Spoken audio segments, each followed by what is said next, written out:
نحمده ونصلي على رسوله الكريم أما بعد فأعوذ بالله من الشيطان الرجيم بسم الله الرحمن الرحيم يا أيها الذين آمنوا اتقوا الله وكونوا مع الصادقين صدق الله مولانا العظيم میرے محترم بزرگوں اور دوستوں عزیز ساتھیوں، بڑی دیر سے آپ حضرات باتیں سن رہے ہیں۔ دعا فرمائیں کہ اللہ تعالیٰ علم نافع نصیب فرمائے، علم غیر نافع سے اللہ تعالیٰ حفاظت فرمائے۔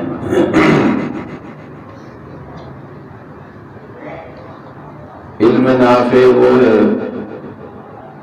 جس پر عمل کرنے کا داعیہ پیدا ہو جائے، جو باتیں معلوم ہو جائے ان چیزوں پر عمل کرنے کا اندر سے شوق پیدا ہو جائے، اور اسی کے برعکس علم غیر نافع ہے، یعنی باتیں معلوم تو ہوئی، اس پر عمل کرنے کا داعیہ بالکل نہ پیدا ہوا، ان چیزوں کو اپنی زندگی کا حصہ بنانے کی فکر ہی نہ ہوئی، اسی کا نام علم غیر نافع ہے۔ اور علم نافع جب حاصل ہوگا تبھی جا کر کچھ کام بنے گا، اور علم نافع کے لیے ہر شخص کو خود محنت کرنی پڑے گی۔ جب تک ہم خود ٹھان نہ لیں، ہم تیار نہ ہوں، ہم اس کے لیے اپنے آپ کو تیار نہ کریں کہ ہر چیز جو شریعت مطہرہ کی ہے، جو احکام شریعت ہیں، وہ تمام کی تمام زندگی کا حصہ بنیں گی، زندگی کی کسی بھی شعبے میں وہ چیزیں نہیں چھوٹیں گی، تب تک یہ دولت حاصل ہونے والی نہیں ہے۔ ابھی میں جہاں پر تھا تو نماز کے بعد میرے ساتھ میر صاحب بھی ہیں، ان کو بلی پتہ نہیں کہاں سے پسند آ گئی تھی صاحب خانہ کی، تو صاحب خانہ نے بلی کو لا کر مجھے بھی دکھایا۔ تو بلی تو بتانا مجھے مقصود نہیں ہے، مجھے جو بات سنانی ہے وہ آپ سمجھیں۔ تو صاحب خانہ نے یہ بتایا کہ یہ بلی کبھی دودھ کے برتن میں منہ ڈالتی ہی نہیں ہے، کھلا ہوا دودھ سامنے ہو تب بھی یہ منہ نہیں ڈالتی، جب تک ہم خود نکال کر اس کو نہیں دیتے ہیں تب تک یہ دودھ میں منہ نہیں ڈالتی بلی۔ میں نے کہا واہ بھائی، ایک جانور کو، ایک بلی کو سمجھ ہے کہ وہ اپنی خواہشات کی پیروی نہیں کرتی، اپنے نفس کی باتوں پر وہ عمل نہیں کرتی، اس کی اندر سے طبیعت کہہ رہی، اس کی مرغوبات شے ہے، وہ دودھ کو پیتی ہے، جسے دیکھ کر اس کی برک فیل ہو جاتی ہے، وہ بھی اپنے اوپر کنٹرول کیے ہوئے ہے، اپنے مالک مجازی کی خوشی میں وہ اپنے نفس کو دبائے ہوئے ہے، اپنی خواہشات کو دبائے ہوئے ہے کہ میرا مالک جو ہے وہ ناراض نہ ہو جائے، میرا مالک جو ہے میرے اوپر جو کرم فرمائی کا معاملہ کرتا ہے وہ مجھ سے ان چیزوں کو، نعمتوں کو نہ چھین لے، اس لیے وہ اپنی طبیعت کو، جو اس کو بھانے والی چیز ہے، اس پر وہ اپنے خواہش کو دبا کر کے، اس کی طبیعت چاہتی ہے کہ وہ دودھ پی لے لیکن مالک کے حکم عدولی نہ ہو، اس لیے وہ جانور دودھ نہیں پیتا ہے۔ اور ہائے رے سمجھدار انسان کہ مالک کی ناراضگی کا بالکل بھی خیال نہیں ہے، اسے بالکل بھی فکر نہیں ہے، جہاں چاہا منہ ڈالا، جہاں چاہا جو کیا، جہاں چاہا اٹھا، جیسا چاہا لباس پہنا، جیسا چاہا داڑھی رکھ لی، جیسے چاہا بال بنا لیا، جیسے چاہا معاملات کر لیا، جیسے چاہا امانت میں خیانت کر دی، کوئی بھی فکر نہیں ہے۔ ایک مرتبہ بھی دل پر یہ، اس کی کوئی ایک مرتبہ بھی دل میں بات یہ نہیں ہوتی ہے کہ مالک بھی ناراض ہو سکتا ہے۔ تو بتاؤ بھائی، سمجھدار ہمیں کہ وہ بلی ہے؟ جانور اپنی مرغوبات شے کو چھوڑنا ہی نہیں چھوڑ گئے۔ ہمیں تو اللہ نے فرمایا نگاہوں کی حفاظت کرو. کوئی سامنے سے گزرا تو دیر تک تکتے ہو جاتے ہیں. کبھی خیال آتا ہے بھائی کہ اللہ نے فرمایا نگاہ کسی غیر کے اوپر مت ڈالو, نگاہ نیچی رکھ کر چلو, بات جھوٹ مت بولو, غیبت مت کرو, کسی کی برائی نہ بیان کرو, کسی کی ٹوہ میں نہ لگو, کسی کے پیچھے نہ پڑو, کسی کے راز کو فاش نہ کرو. لیکن یہ کبھی دل میں بات آئی کہ بھائی یہ چیزیں کرتے تو جا رہے ہو, مالک حقیقی ناراض ہو سکتا ہے. جس مالک کے قدرت میں ہمارے جسم کا ایک ایک پرزہ ہے, جو چاہے چند سیکنڈ میں پرزوں کو پھیل کر سکتا ہے. جوان کی باڈی تو کھڑی رہے گی لیکن اس کے اندر سے جوانی رس کر نکل جائے گی. مالک اتنا پاورفل ہے. انسان تو ہے لیکن اس کے اندر چلنے کی صلاحیت چھین لی جائے گی, بولنے کی صلاحیت چھین لی جائے گی, کھانے کی صلاحیت چھین لی جائے گی. اس کی ایک ایک نعمت جو اللہ نے اسے دیا ہے, مالک اتنا پاورفل ہے کہ وہ جب چاہے اسے لے سکتا ہے. لیکن انسان کو کبھی خیال آیا, کبھی فکر ہوئی, گئے جہاں جیسے گئے ویسے ہی بن گئے, جیسا دیس ویسا بھیس. فیشن تو اتنا اپنایا ہم نے کہ یہودی شرما گیا. اچھا بھائی تو بڑے والے بھائی تھے, کہاں رہ گئے تھے؟ بھائی ہماری سمجھ کے حضرت والی صاحب رحمۃ اللہ علیہ فرمایا کرتے تھے کہ ہم تو ایک جانور جتنی بھی سمجھ نہیں رکھتے ہیں, ایک جانور جتنی. اور بھی تو میں نے واقعہ ہی سنا دیا ابھی یہاں آنے سے پہلے 10 منٹ پہلے کا واقعہ. تو بتاؤ بھائی کبھی خیال آتا ہے مالک کی حکم و رولی ہو رہی ہے کہ مالک کے احکام کی پیروی ہو رہی, بیوی کے نام پر, بچے کے نام پر, رشتے دار کے نام پر, معاشرے کے نام پر, تجارت کے نام پر, زراعت کے نام پر, ملازمت کے نام پر کتنی زیادہ شریعت کی اندیکھی کی جا رہی. کبھی سوال پوچھا اپنے سے, کبھی اندر سے یہ داعیہ پیدا ہوا کہ ہم سوال کر سکیں کہ اندر کی چیزیں کیا کیا ہو رہی ہمارے اپنے نظام زندگی میں؟ اور اگر پوچھ نہ سکے, اگر معلوم نہ کر سکے, یا اپنے آپ کو ہم سدھار نہ سکے, تو بتاؤ بھائی غلطی کس کی ہے؟ یہ غلطی چھوڑو, اس کا خمیازہ کون بھگتنے والا؟ یہ کبھی پوچھا اپنے آپ سے؟ اس کا خمیازہ کون بھگتنے والا ہے؟ کبھی یہ بات معلوم کی گئی؟ کبھی پوچھی گئی؟ اپنے ذات کو سامنے رکھ کر خود سے سوال کبھی کیا گیا کہ یہ چیزیں جو غیر شرعی ہو رہی, احکام شریعت کی جتنی چیزیں چھوڑی جا رہی, کبھی یہ بات پوچھی گئی کہ ان چیزوں کا ذمہ دار کون ہونے والا ہے؟ ان چیزوں کی جواب دہی کسے کرنی ہے؟ ان چیزوں کے سلسلے میں جواب کسے لگانا؟ کبھی بات معلوم کی گئی نہیں. تو اس لیے میرے بھائی اور دوستوں, اپنے اپنے سے سوال کیجیے, اپنی اپنی زندگی میں اپنی اپنی ذات سے سوال کیجیے کہ کون سی چیزیں غلط ہو رہی, کون سی چیزیں صحیح ہو رہی. جو چیزیں غلط ہو رہی خود سے سوال کیجیے, خود سے درست کیجیے, تب تک علم نافع نصیب نہیں ہے. شریعت نام یہ نہیں ہے کہ 2-4 الفاظ اور بڑھا کے یاد کر لیجیے, نہیں. کسی بھی آپ عالم اور مفتی سے پوچھ لیجیے گا, اللہ تعالیٰ قرآن میں خود کہتے ہیں مثل الذین حملوا التوراۃ کمثل الحمار یحمل اسفارا. جو کتاب لاد لاد کے گھومتے رہتے ہیں, بات کرتے ہوتے علوم کے دریا بہائے دیتے ہیں, ان کے حال احوال اللہ نے کیا بتایا کہ یہ توریت کے پورے علوم سے واقف ہیں یہ, لیکن ان کی مثال ایسے ہی جیسے گدھے پر کتابیں لاد کر آگے بڑھا دی گئی ہو. تو علم پر جب تک عمل نہ ہو تو وہ علم بھائی فائدہ پہنچا رہا ہے. مثال سمجھ لو. چلو اچھا, آپ کو معلوم ہے کہ ایک گاڑی پر موٹر سائیکل پر 2 لوگ بیٹھنا قانون مملکت کے اعتبار سے درست ہے, اور ایک موٹر سائیکل پر 3 لوگوں کا بیٹھنا قانون مملکت کے اعتبار سے جرم ہے. علم تھا, معلوم ہے, علم آپ کو ہے کہ موٹر سائیکل پر 3 لوگوں کو بیٹھانا کیا ہے؟ جرم ہے. علم ہو گیا اس کے بعد بھی آپ 3 لوگوں کو لے کر آگے بڑھے، پولیس نے ہاتھ دیا۔ آپ کو پتا ہے کہ یہ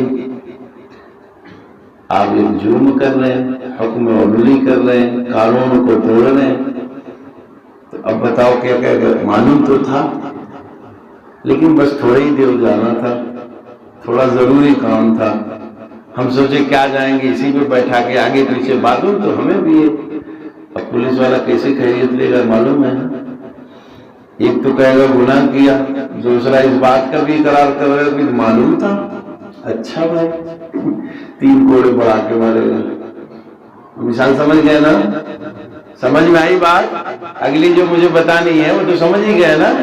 کل جب علم کے باوجود ان احکام کو چھوڑا گیا ہوگا جو چیز شریعت نے کہنے کرنے کے لیے کہا تھا، تو پھر اللہ کی طرف سے پکڑ آئے گی کہ جانتے ہوئے تم نے یہ عمل کیوں کر دیا، جانتے ہوئے ان کاموں کو کیوں کیا تھا، کہ اللہ تعالیٰ سوال قائم کرے گا۔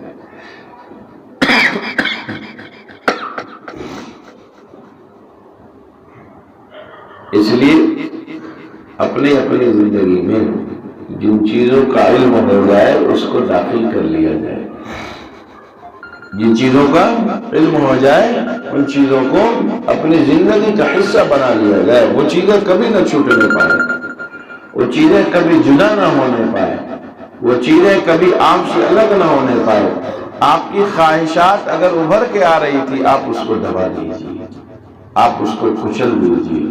حضرت والا رحمۃ اللہ علیہ فرمایا کرتے تھے کہ اللہ کی قرب کی لذت سے دوری کچھ اتنی ہی ہے کہ تم اپنے نفس پر قدم رکھو گے، دوسرا قدم جو تمہارا بڑھے گا وہ اللہ کے دربار تک پہنچے گا، اس کی قرب کی لذت تمہیں حاصل ہو جائے گی، اس مالک کی معرفت تمہیں حاصل ہو جائے گی۔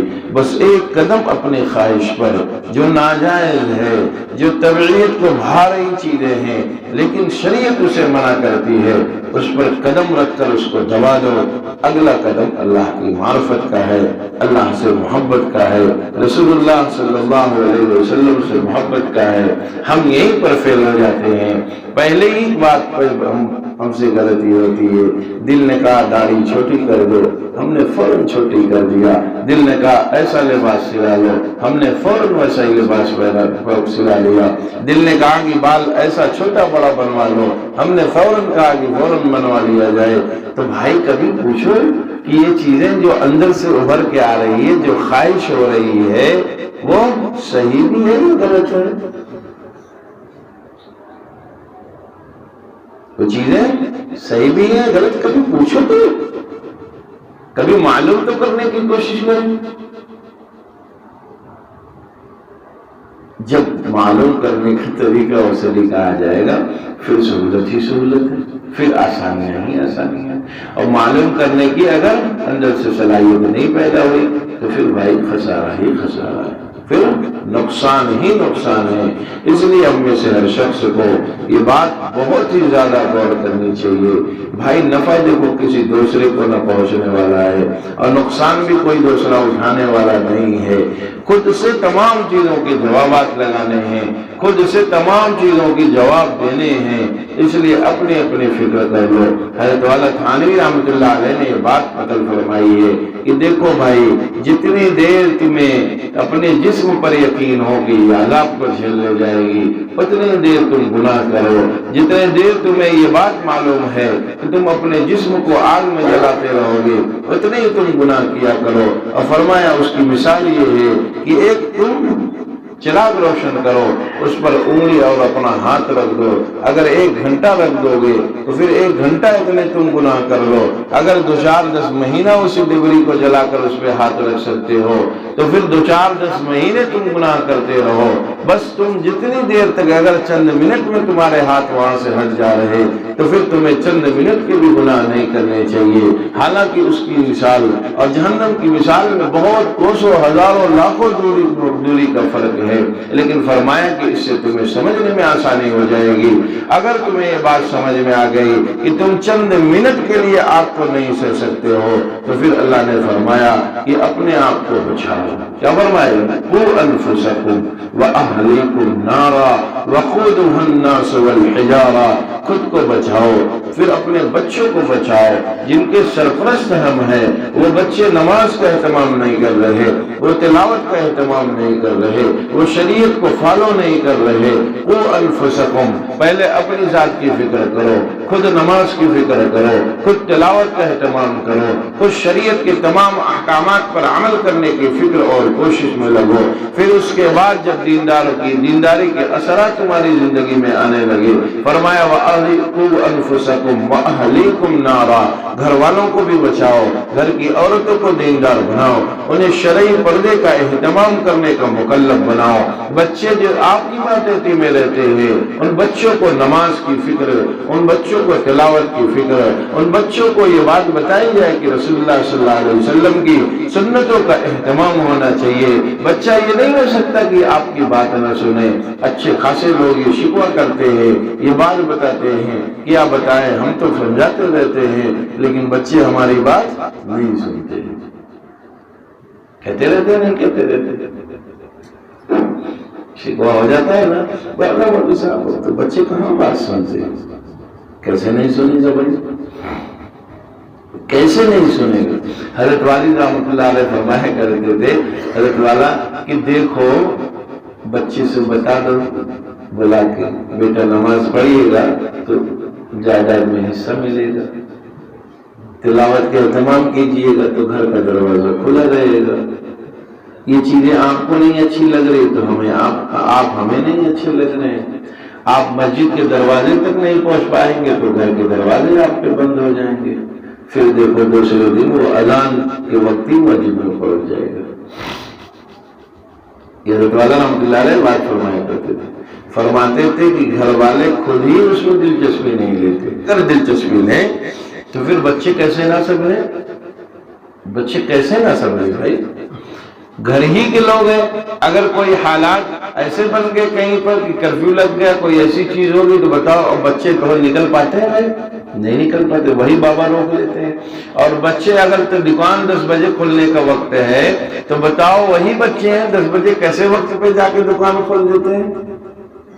تو بات یہ پتہ چلی کہ سرپرست بھی اپنی بات میں کہیں نہ کہیں کمزور ہوتا ہے، کہیں نہ کہیں اس کے اندر ویکنیس ہوتی ہے بات کہنے میں۔ چلو نماز پڑھ لیتے ہیں، نہیں، اس سے بتائیے کہ فجر کی نماز میں ملیے گا، اگر آپ وہاں نہیں ملیے گا تو یہاں ناشتہ بند ہو جائے گا۔ تلاوت کا اہتمام کیجئے گا، اگر تلاوت آپ نے نہیں کیا تو آپ پر نعمتوں کے تمام دروازے بند کر دیے جائیں گے۔ تو بچہ کیسے دیندار نہیں بن سکتا؟ یہ اللہ تعالیٰ نے قرآن کریم میں رسول اللہ صلی اللہ علیہ وسلم حکم دیا نہیں دیا؟ وَأْمُرْ أَهْلَكَ بِالصَّلَاةِ وَاسْتَبِرْ عَلَيْهَا، قرآن ہی کی آیت پڑھ رہے تھے، کیا فرمایا؟ وَأْمُرْ أَهْلَكَ بِالصَّلَاةِ، آرڈر کر دیجئے۔ آرڈر کا کیا مطلب؟ درخواست، آ جاؤ بچہ نماز پڑھ لیتے ہیں، اس کا نام امر نہیں ہے۔ مفتی صاحب بیٹھے ہیں، مولوی صاحب بعد میں پوچھیے گا۔ وَأْمُرْ کا مطلب نماز میں ملیے گا، ایک رکعت بھی نہ چھوٹنے پائے، وَأْمُرْ کا مطلب یہ ہوتا ہے۔ وَأْمُرْ أَهْلَكَ بِالصَّلَاةِ وَاسْتَبِرْ عَلَيْهَا، رسول اللہ صلی اللہ علیہ وسلم کی آپ سیرت کا مطالعہ فرمائیے گا تو رسول اللہ جب گھر سے نکلتے تھے تو تمام لوگوں کو، حضرت فاطمہ اور گھر کے تمام لوگوں کو آپ جگا کر اور اٹھا کر انہیں بتا کر آگے بڑھتے تھے کہ نماز کو وقت ہو گیا۔ آگے کیا فرمایا ہے؟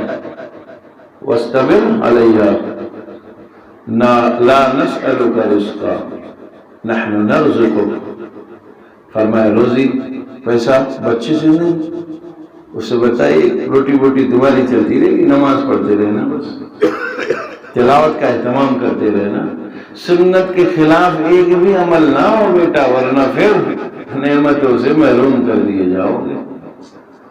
اب دیکھیے بچہ دیندار بنے گا نہیں بنے گا؟ ارے بھائی سمجھ میں آ رہی بات؟ نہیں سمجھ میں آ رہی، میں کچھ دوسری بات بتا رہا ہوں۔ اگر ہم کوئی چیز کرانا چاہیں تو ایسا ہو سکتا ہے کہ وہ کام نہ ہو؟ وہ چیز چھوٹ جائے، یہ بات ہو سکتی ہے؟ نہیں ہو سکتی۔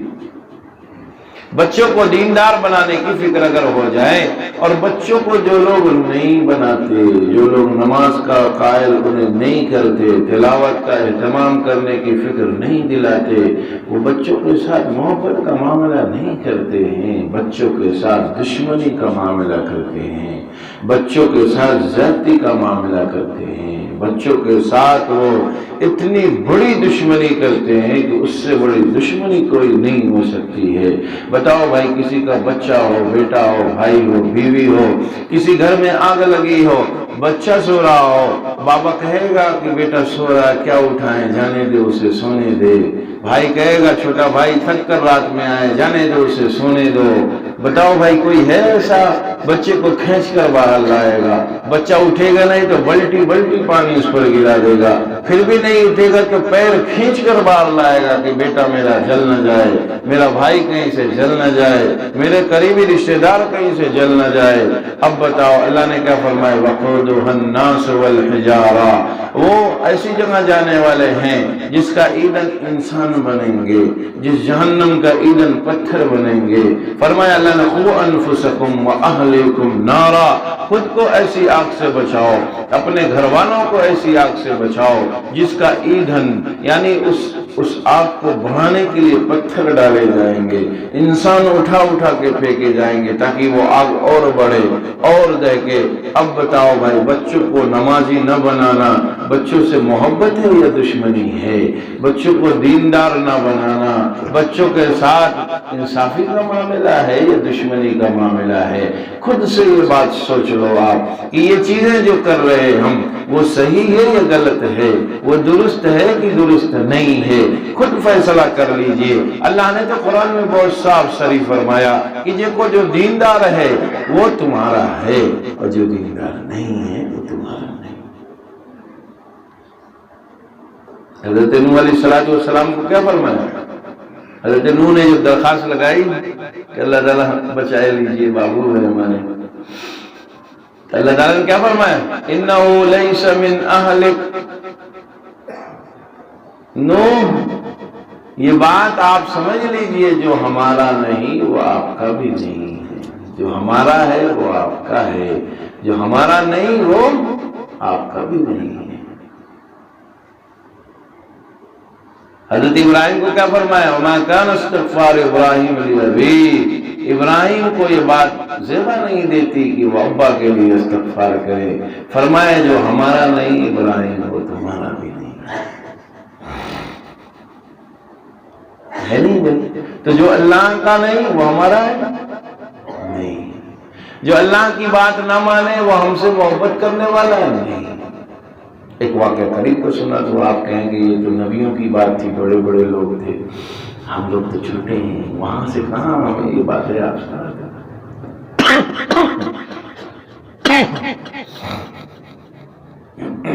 بس بات کو ختم کرتے ہیں۔ مفتی اعظم پاکستان حضرت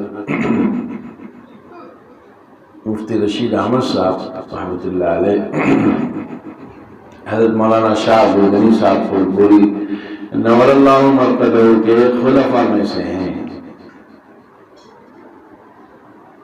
تو حضرت کی ذریات میں سے بچے دیندار تھے۔ ایک کوئی بچہ حضرت کا امریکہ چلا گیا تھا پڑھنے کے لیے،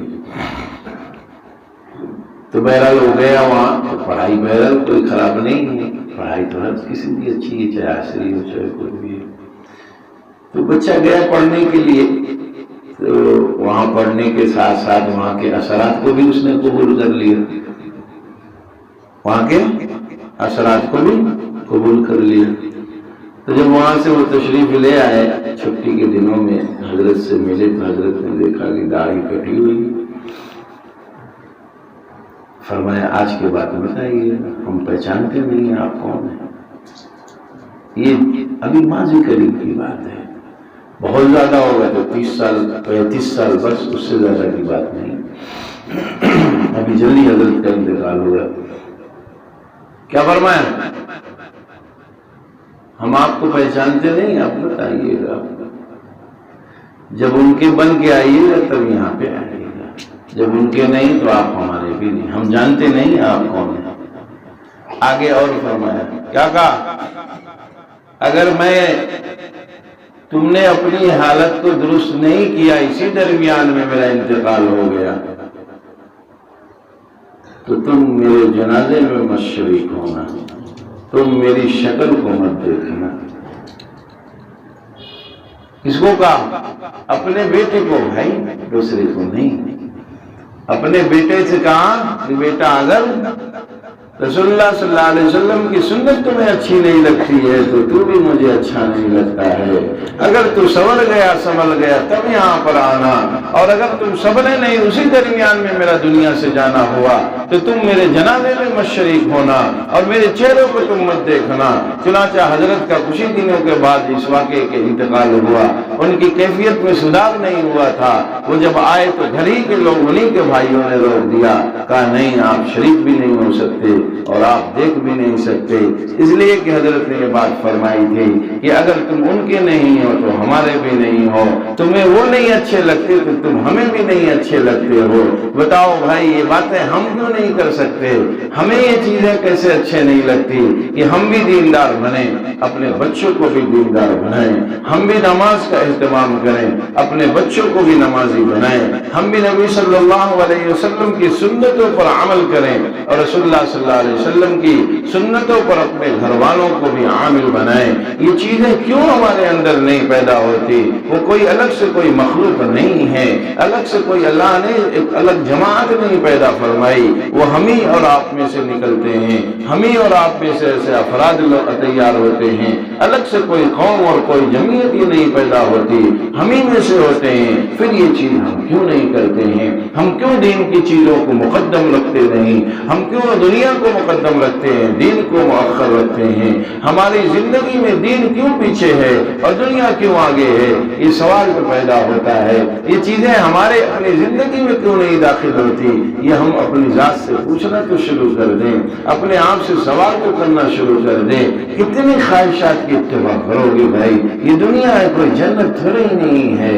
اللہ نے فرمایا مما یشتہون، وہاں جو اشتہا ہوگی، جس چیز کا شوق چڑھے گا، جو چیز اندر سے تڑپ کر باہر آئے گی، فرمایا سب حاضر ہوگی، جو چاہو گے وہ ملے گی، لیکن وہ سب چیزیں جنت کی، وہ دنیا کی نہیں ہے۔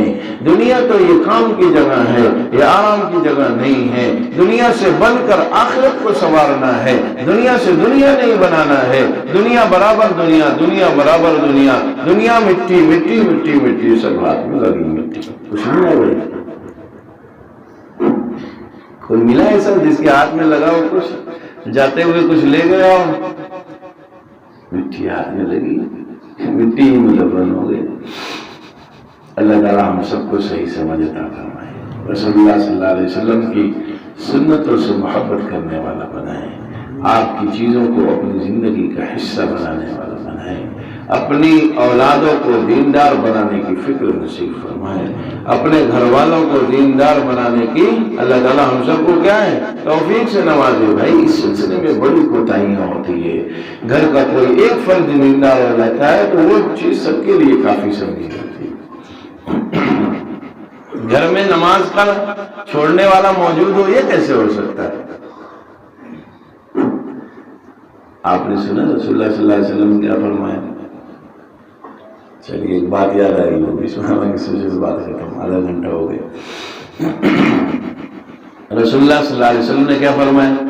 آپ رحمت للعالمین، آپ کیا ہیں؟ رحمت للعالمین۔ قرآن نے فرمایا کہ رسول اللہ صلی اللہ علیہ وسلم سب کے لیے رحمت بن کر آئے ہیں۔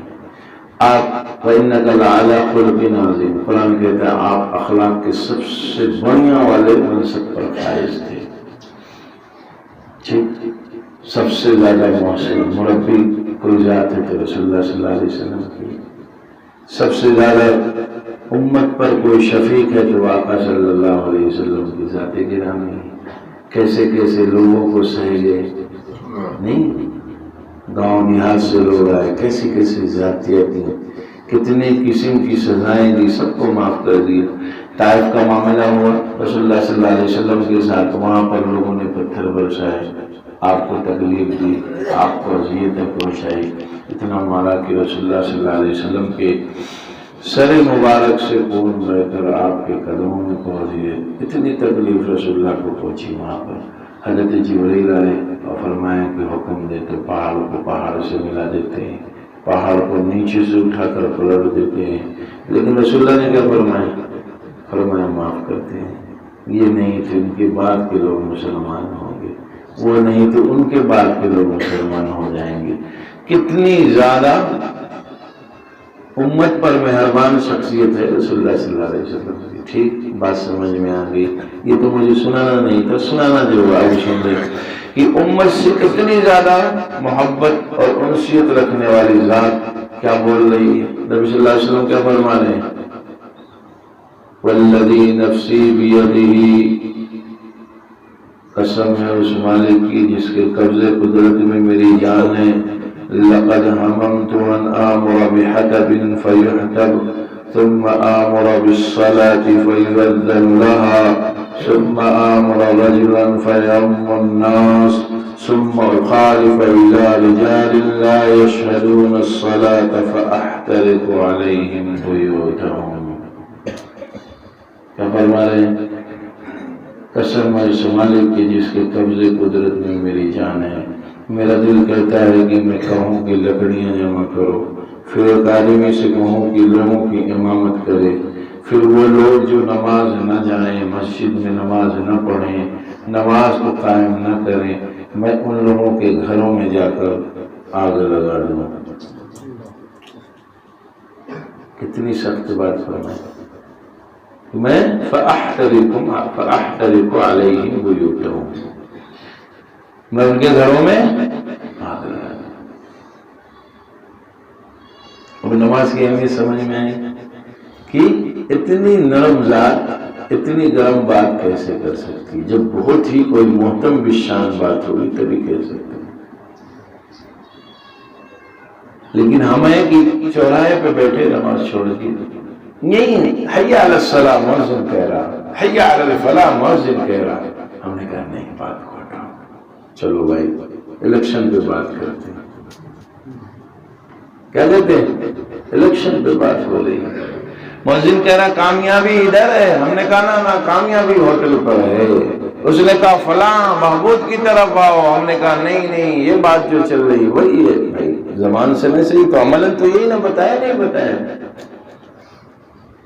عملی طور پہ یہی نہ کیا کہ کچھ دوسرا کیا، عملاً ہم نے کہا نہیں کہا۔ نماز کو محتم بالشان سمجھنے کے لیے یہ حدیث مبارکہ بہت ہی اہم ہے۔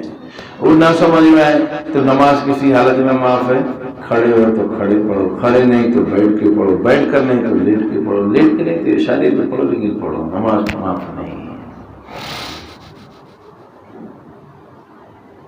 اس لیے ارادہ کر رہے ہیں کہ نماز پانچوں وقت کی نماز مسجد میں پڑھیں گے انشاءاللہ، ایک دم پکا ارادہ ہے کہ نماز تکبیر اولیٰ سے مسجد میں پڑھنے کا اہتمام ہوگا انشاءاللہ، اور کتنی بھی اہم گفتگو ہو رہی ہو، کتنا ہی اہم کھیل کھیلا جا رہا ہے، وہیں پر روک کر نماز پڑھیں گے، پھر بقیہ جا کر پھر سے شروع کریں گے۔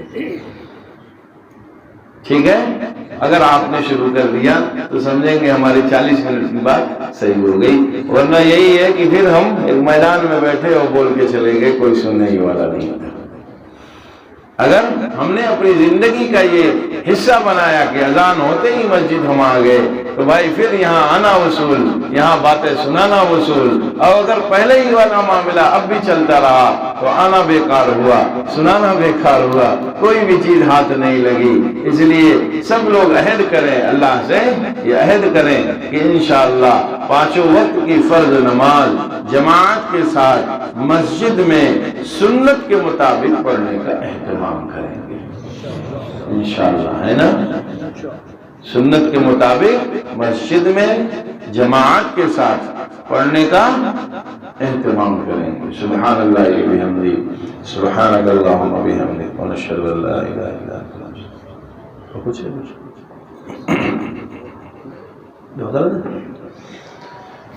اللهم صل على سيدنا ومولانا محمد عبده ورسوله كلما ذكره الذاكرون كلما غفل عن ذكر الغافلون۔ اے اللہ محض اپنے فضل و کرم سے ہم میں سے ہر ایک کے قصوروں کو گناہوں کو معاف فرما، ہم میں سے ہر ایک کو اپنا قوی صحیح تعلق عطا فرما، اپنے خاص دوستوں کے اوصاف سے متصف فرما، ان کے جیسے اخلاق و اعمال نصیب فرما۔ اے اللہ محض اپنے فضل و کرم سے ہم سب سے تو راضی ہو جا، راضی ہونے والے اعمال افعال کرنے کی توفیق عطا فرما۔ اے اللہ ہم بڑے گناہ گار ہیں، بڑے خطا کار ہیں، اے مالک ہم سب کو معاف فرما دیجیے، اے اللہ ہم سب کو معاف فرما دیجیے، اے اللہ بغیر استحقاق کے ہم سب کو معاف فرما دیجیے۔ اے اللہ ہمیں مانگنے کا بھی ڈھنگ نہیں ہے، غلطیاں بہت کرتے رہتے ہیں، لیکن اے اللہ ہمیں جیسے مانگنا چاہیے ویسا سلیقہ بھی نہیں ہے۔ اے اللہ ہم سب کو معاف فرما دیجیے، اے اللہ ہمیں سے ہر ایک کی جملہ خطاؤں اور گناہوں کو معاف فرما دیجیے، اپنا قرب خاص نصیب فرما دیجیے، اپنی معیت کا استحضار نصیب فرما دیجیے۔ اے اللہ رسول اللہ صلی اللہ علیہ وسلم کی سنتوں سے ہم سب کو عشق کرنا آسان فرما دیجیے، سچا عشق کرنے والا ہم سب کو بنا دیجیے، نبی صلی اللہ علیہ وسلم کی ہر ادا پر فدا ہونے کی توفیق مرحمت فرما دیجیے۔ اے اللہ محض اپنے فضل سے ہم سب کو معاف فرما دیجیے۔ اللہ بڑے گناہ گار ہیں، بڑے خطا کار ہیں، آپ ارحم الراحمین ہیں، آپ اکرم الاکرمین ہیں۔ ہم جیسے گناہ گاروں کو اگر معاف کر دیں تو آپ سے کون پوچھنے والا ہے؟ اللہ ہم سب کو معاف فرما دیجیے، گناہوں والی زندگی سے بچنا آسان فرما دیجیے، گناہوں والی زندگی سے اللہ ہم سب کو دور ہونے کی فکر نصیب فرما دیجیے۔ اللہ اچھی مجلسوں میں جانے کی فکر نصیب فرمائیے، اچھے لوگوں سے تعلقات استوار کرنے والا بنا دیجیے، غلط لوگوں سے بہت دور رہنے کی فکر نصیب فرما دیجیے۔ اللہ محض اپنے فضل سے ہم میں سے ہر ایک کے جائز مقاصد کو مرادوں کو پورا فرما دیجیے، جن کے جو بھی کام رکے ہیں اللہ سب کو آسان فرما دیجیے۔ اللہ ہمیں سے ہر ایک کو، ہمارے گھر والوں کو، بچوں کو، بھائیوں کو، بہنوں کو نماز کا تلاوت کا اہتمام کرنے والا بنا دیجیے۔ اللہ جن کے رشتے نہ لگے انہیں نیک اور صالح رشتہ عطا فرما دیجیے۔ اللہ جو لوگ صاحب اولاد نہ ہوں انہیں نیک صالح اولاد نصیب فرما دیجیے۔ اللہ محض اپنے فضل سے جو باتیں کہی گئی یہ سب کو قبول فرما لیجیے، ہم سب کے لیے نجات کا ذریعہ بنا دیجیے، سننے والوں کو عمل کرنے کی توفیق عطا فرما دیجیے۔ ربنا تقبل منا انک انت السمیع العلیم۔ صلی اللہ علیہ وعلی آلہ واصحابہ اجمعین برحمتک یا ارحم الراحمین۔